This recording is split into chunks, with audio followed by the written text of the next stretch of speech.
S&P global US credit company ಐತಿ. ಆ credit company ಭಾರತದ ಕ್ರೆಡಿಟ್ ರೇಟಿಂಗನ್ನು ಏರಿಸಿತ.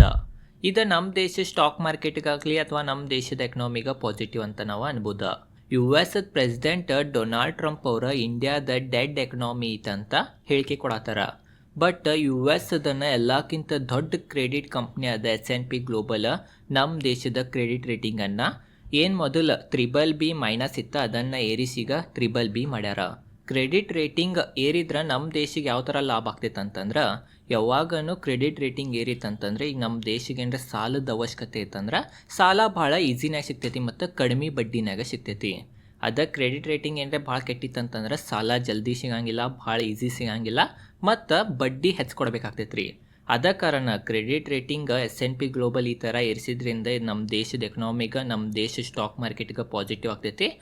ಮತ್ತು ಇತರ್ಲೇನೂ ಗೊತ್ತಾಗ್ತೈತಿ, ಡೊನಾಲ್ಡ್ ಟ್ರಂಪ್ ಅವ್ರು ಡೆಡ್ ಎಕನಾಮಿ ಅನ್ನತ್ತಾರ ನಮ್ಮ ದೇಶಕ್ಕೆ, ಬಟ್ ಇತರ್ಲೇನೋ ಗೊತ್ತಾಗ್ತೈತಿ ನಮ್ಮ ದೇಶದ ಎಕನಾಮಿ ಎಷ್ಟು ಸ್ಟ್ರಾಂಗ್ ಐತಂತ.